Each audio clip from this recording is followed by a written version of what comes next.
Good morning, guys! Happy Tuesday! 10:34 na ng umaga. I was editing and focus na focus ako sa editing ko. Kaya lang nag-crash yung Final Cut Pro. So, I had to restart. And while waiting, I'm gonna open the vlog. Ito yung aking pa-outfit of the day. Nagmamatch ako sa aming rug. Ang ganda nitong rug na to kasi napaka-comfortable. Tama talaga yung idea ni Dan. Sabi niya, mas ikaw makikinabang yan kasi dyan ka, like, nakapatong lagi. So, yeah. It's very comfy. It's really nice. Ano lang siya, pahirapan kapag linis na kasi kailangan kong palitan yung vacuum head kapag naglilinis to. Hindi dapat gamitin dito yung pag ganun. Dapat yung sock lang talaga. Buti na lang merong ganung head yung sa Dyson namin. Pero yeah, ano lang siya. Parang kailangan mo maging, alisto talaga. Kasi baka magamit ko yung yung regular na vacuum head, magtatanggalan yung mga feathers niya. Anyway, hintayin ko lang na mag-start ulit yung aking computer. Meron kaming appointment ni Dan mamaya, 2:00. So, kailangan kong kumain before ako umalis. Wait, charge ko lang tong battery kasi nagbe-blink na. Try natin. Sana hindi siya... Hala. Ito na naman siya ginagawa. Ay, okay. Good job. Sabihin ko sana, ito na naman siya. Ayaw niya na naman mag-on sa akin. Sa mga nagtatanong pala, anong gamit kong pang-edit? While nandito lang din naman tayo. Final Cut Pro, guys. Nag-start ako gumamit ng Final Cut Pro. Kailan yung early 2018, I think. Tinulungan ako actually nung My Loves ni Chinky Tita. Hello sa inyo, salamat. Binigyan niya ako ng link pag-download ng Final Cut Pro for free. Hindi na ito yung ginagamit ko ngayon kasi ginamit ko siya and okay siya for like a year. Okay na okay siya. Kaya lang nanonotice ko na naglalag na siya. Hindi na siya ganun ka okay yung performance. Kasi nga naman piko yun. Hindi yun like totoong Final Cut Pro.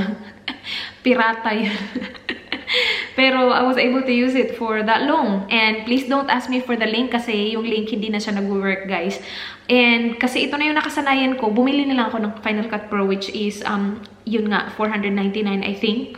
Or hindi ko na matandaan. Pero at least yung bili ko talaga, like kung may update, update niya. Kasi yung Picoy hindi na-update kasi nga Picoy yun. So kung anong version na bili ko siya, yun na talaga yung version. Ito, kapag I'm not sure kung anong version ako ngayon, let's say 10, kapag nag-update sila ng 11, automatic siya mag-update. Kasi nga akin na siya.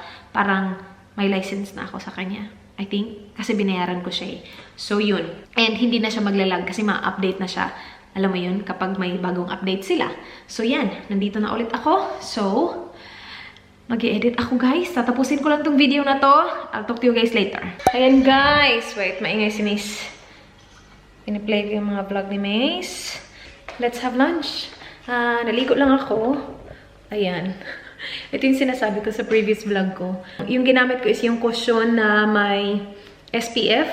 So, kapag kapag open, tingnan mo, kita-kita yung difference ng mukha at saka or I don't know. Yeah, basta magputi siya sa akin. Pero usually kasi nagaganito ako kasi winter. Pero now I'm wearing this and then a coat, but that's okay. Okay lang yan. Yung nasa lips ko, di ba? Ang ganda ng kulay. Ito yung Meet Matthews na Charming. I'm not sure kung available pa siya ngayon, pero kung available siya, try nyo siya, guys. Ang ganda niya, may minty na feeling. Anyway, let's eat lunch. Dapat may lunch ako before tayo umalis. Nung kakainin ko. Something simple lang. So, meron ba tayong pure foods? Para maliit lang. Wait. Kailangan ko ang tulong mo, stool. Hindi ko kaabot. Pure foods. There you go. Pure foods corned beef. Ito yung lulutuin natin ngayon for lunch. Maaga pa. Early ako ngayon. Nakatapos ako na isang video. Yun yung video na i-upload ko tonight. So, that's good. Tapos na siya. It's uploading now. Appointment namin ni Dan is at 2. So, may appointment kami. Sinabi ko ba sa inyo na may appointment kami? Yeah. Punta kami na OB. Punta kami ng OB, guys. Tingnan natin kung ano na. Sabihin namin, OB, ano na? Ano nang gagawin natin?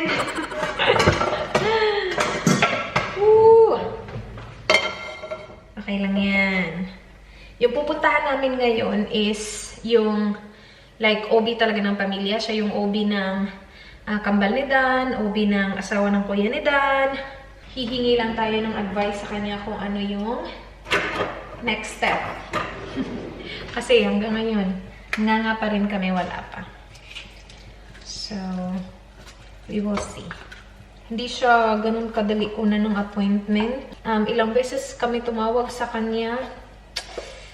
Ilang beses ako tumawag sa kanya. Mga mid-July. Namatawag na ako sa kanya. Tapos, lagi siyang hindi available. Ngayon yung earliest available na appointment na makuha namin. I'm pretty sure hindi naman siya para sa lahat. Siguro kung buntis ka na, like, hahanapan ka nila ng paraan. I think. Pero kasi, hindi naman siguro urgent yung case namin ni Dan para sa kanila. So, inuuna na muna siguro nila yung mga urgent, no?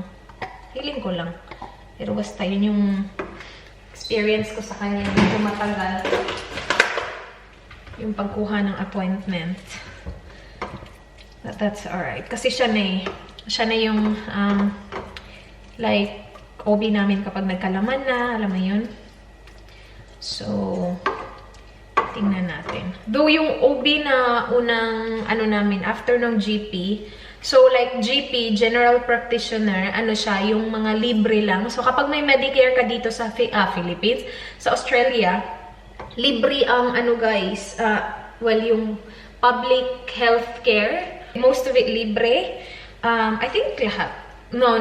Most of it libre. Depende. Kung pupunta ka lang sa GP, like consultation, ganyan, yan, libre yan. Kapag may Medicare ka. That's good. Well, sa laki din naman ang binabayaran naming tax, dapat siguro may libre, no? So, that libre yan, yung GP. Pero kapag inano ka na nila, ni-refer ka na nila sa specialist, yun may bayad. So, yung OB na pinupuntahan namin noon, ni-refer siya ng GP na pinupuntahan namin ni Dan na malapit lang dito sa bahay. Kasi parang iniisip namin, parang kapag GP kasi, parang hindi nila, well, sa experience ko lang ha, parang hindi nila sineseryoso na uy, gusto na namin magka-baby, anong gagawin namin? Parang hindi nila sineseryoso. Parang sabi lang, yeah, like, try lang. Alam mo yun, parang walang, like, extra steps na sinasuggest ba? So, sabi na Dan, mag-OB tayo. So, nagpa-refer kami sa OB. And in fairness, ni-refer sa OB na, sa GP namin, yung OB na ni-refer niya, ang bait niya, and ang galing niya. Pero nakapag-decide na kasi kami kung saan hospital kami.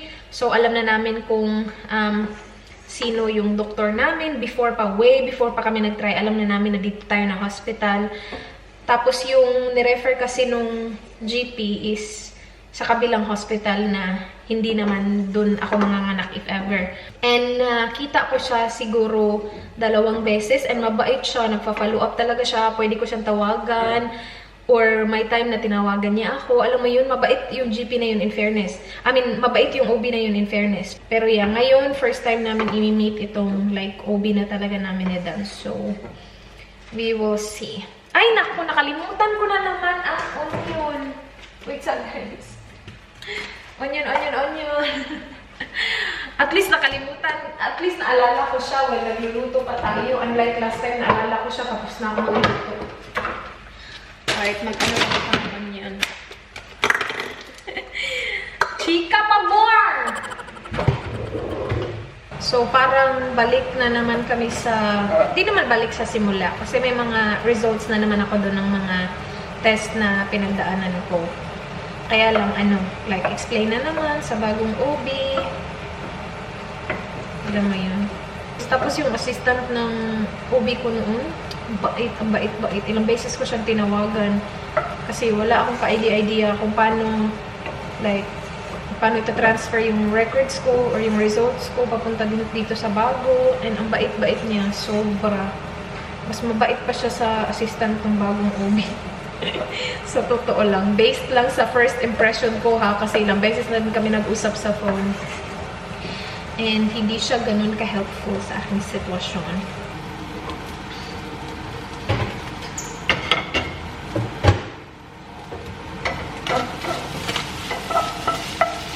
Ito yung gusto ko sa corned beef. Medyo dry-dry. Actually, lahat ng delata, well, hindi naman siguro lahat, pero sardinas at saka corned beef, kapag inano ko siya, ginanito ko siya, gusto ko dry-dry, ayoko ng basa. So, that is perfect. And mainit na din yung rice, nainit ko na yan. Guys, tara! Maaga pa naman, pero baka maligaw tayo eh. Hindi uuwi si Dan. Meet na lang daw kami dun. Sabi niya, para mapaandar mo din yung sasakyan. Sabi ko, mas mabuti pa yung wala sasakyan na. Magkasama tayo lagi. Ngayon, okay lang naman. Kasi baka naman busy siya sa kanyang mga ganap sa buhay. 'Di ba? Sana magsalita kung ano ko. Ways ko. Try ko nga lang magsasalita siya. Salita ka ha? Ito na naman tayo. Itong coat ko pala, sa H&M to guys. Maganda to lalo na sa mga pitit. Kasi meron siyang size, size 0 or size 4 ata yan sa Australia. Pero basta meron siyang maliit na size. Kasya siya. And tamang-tama lang yung length niya dito. Tapos ganito yung kulay niya. Maganda yung kulay. Itong nasa loob, ano siya, button down galing Forever 21. Hello. Hi, babe. Are you on your way? Yes. Okay. Yeah. No worries. I'm leaving now, so... You're leaving now? It's 2 o'clock, isn't it? Yes. Yeah. Yeah. You'll get there nice and early. Yeah. Then... Diba, hindi siya nagsasalita. Sus, naiinis talaga ako dito. Mamaya na to magsasalita ang buang. Pag hindi ko na siya kailangan. Magsalita ka, uy! Dito na ako, guys. Feeling ko nakita ko yung car namin ni Dan. Feeling ko nandito na din siya.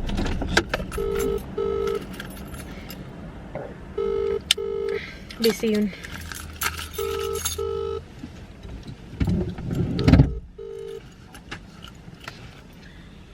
Hello, you're called Daniel. How are you feeling, my love? Fantastic. Dito na kami, guys. Hintay kami. We're early. Sabi po ni Don, ako mauuna. Siya na una. 1:42 pa lang ng hapon. Bakit ako kinakabahan? I'm nervous, babe. Why? I don't know. Okay, we are home. Actually, ako lang. Sabi ni Dan, susunod daw siya, pero wala pa siya. Baka may appointment na dinaanan. Hi. Yeah. Asa na yung bag ko? Wait lang, guys.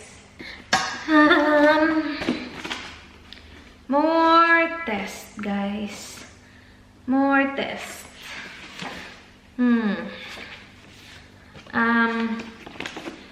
Magpapa-blood test ako isa para daw i-check yung AMH and then ultrasound.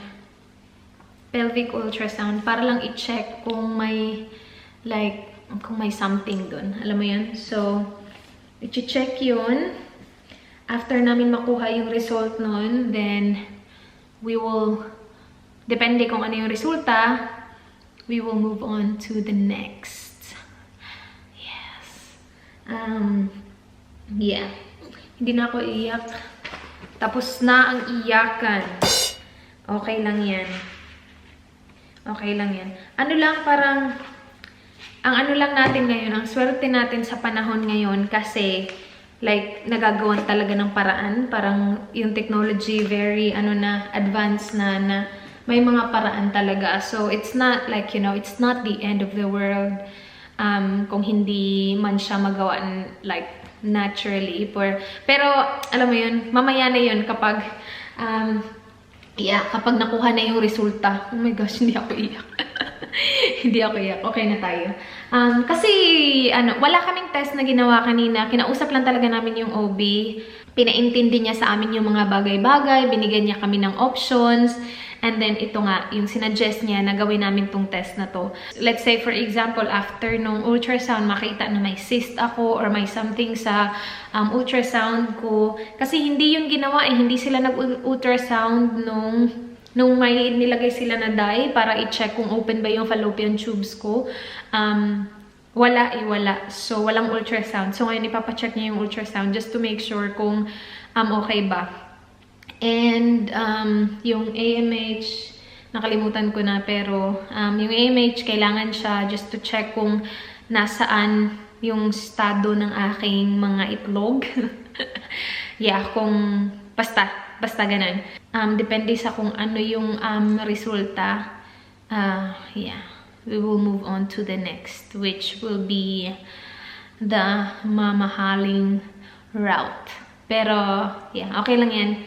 Like, hindi naman namin ini-expect. Kasi, like, of course, kami ni Dan ini-expect namin. Like, ako ini-expect ko mabubuntis ako agad. Hindi naman ini-expect na ganito katagal. But, nung mga like, dumating na ilang buwan na, tapos wala pa rin. Parang, nasa isip na namin na, kailangan natin mag-prepare just in case, like, mapupunta tayo sa route na yun. So, we're, like, naka-prepare na kami. Like, financially, naka-prepare na kami, pero hindi ko alam kung prepared ako emotionally. Pero, yeah, darating din tayo dun. Pero sana naman hindi tayo dumating dun sa ano. Sana,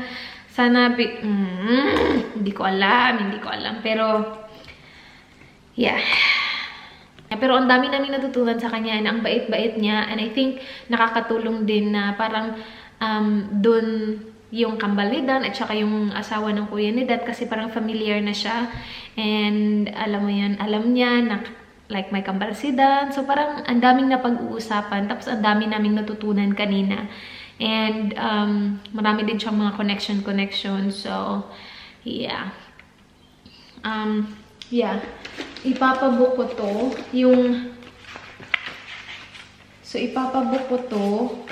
yung blood test, kailangan kong ipabook.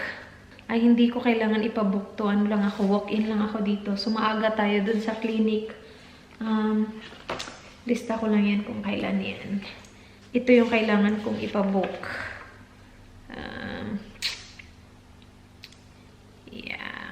Tawagan ko lang to sila, guys. Wait, pabook ako ng aking ultrasound.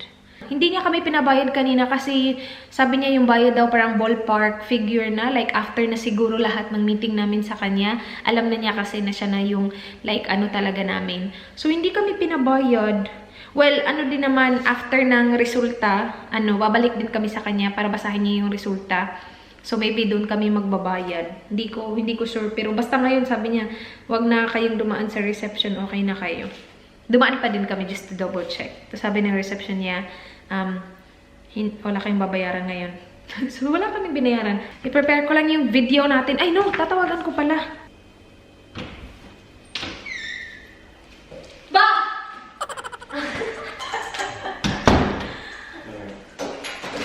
Did you stop by somewhere? Yeah, I thought, Bakery? Baker. Alam na. I went to the post office as well. Update! Oh my gosh, malapit na mag-8, guys. Hindi pa dumarating si Dan. Di ba umuwi siya kanina? Bumalik siya, lumabas siya ulit kasi meron siyang appointment. 6:30 daw yung appointment niya ngayon. 8 na, wala pa din siya. Ang oily, tingnan ng mukha ko ha, pero hindi siya, sabihin ko sana hindi siya oily, pero oily siya. Ginamit ko yung Terroir Keke cushion. Hindi ko alam kung paano yung basahin, pero yun yung sunscreen cushion na lagi kong ginagamit. And nag-oil up talaga siya. Napansin ko siya sa dalawang kulay, yung violet at saka yung green.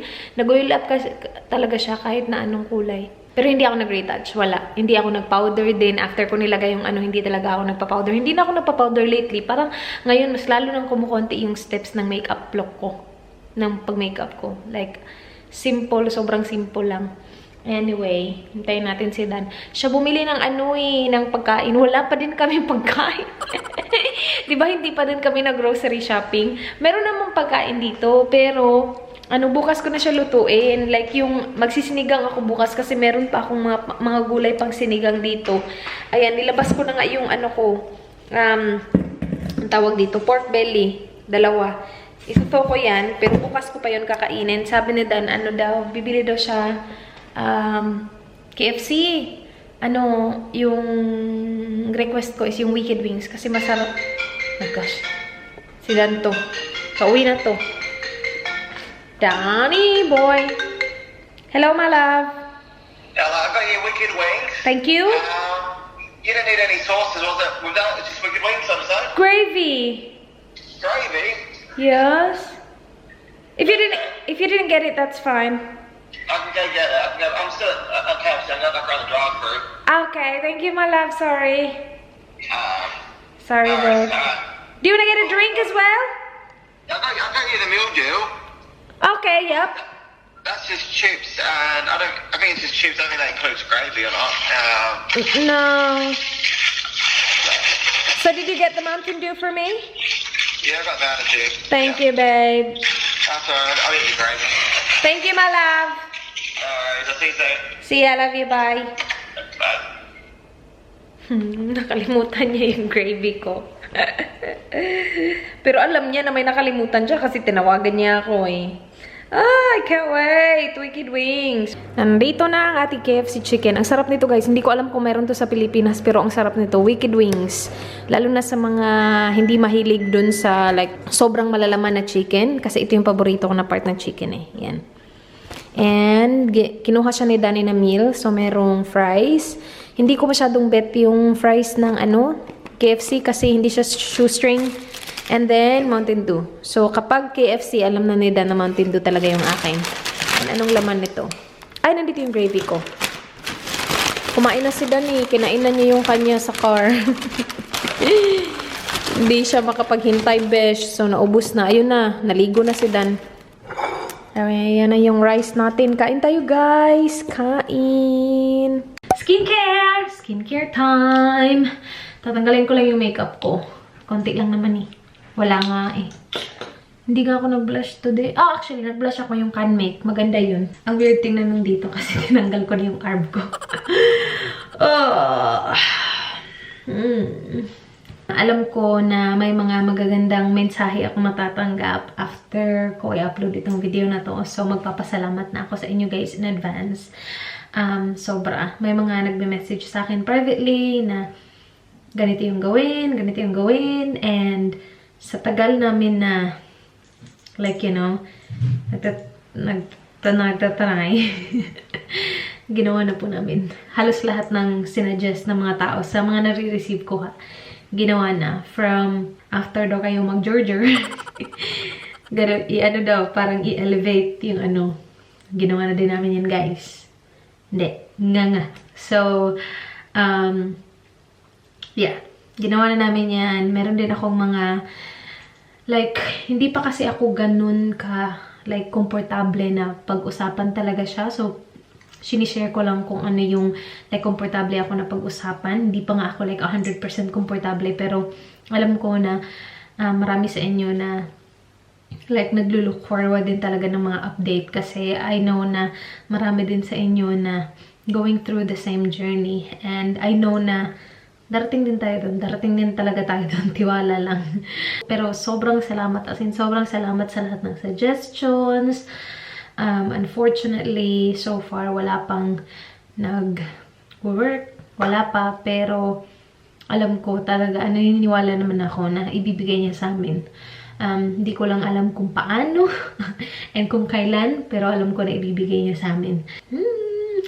I made it na walang tumulong ni isang patak ng luha. Sobrang salamat sa walang sawang, like, you know, pag-message sa akin, sinasabi sa akin yung mga experiences nyo. As in, sobrang na-appreciate ko siya. Sa lahat ng mga nag-message sa akin ng mga dasal, sobrang salamat. As in, meron akong isang dasal na binigay ng isa sa inyo na, like, inaano ko na talaga, ini-include ko na talaga gabi-gabi at saka every morning pag gising ko. So, sobrang salamat. As in, sobrang salamat talaga sa inyo guys. And sa lahat ng mga nagdadasal with us, with me, thank you. Thank you so much. Yeah. Before pa siya tumulo, yun na yung vlog. Sobrang thank you guys for watching. Please like this video kung nagustuhan nyo. Please subscribe if you haven't already. I hope to see you guys hopefully bukas. Be good guys. Bye. Good night. Mwah.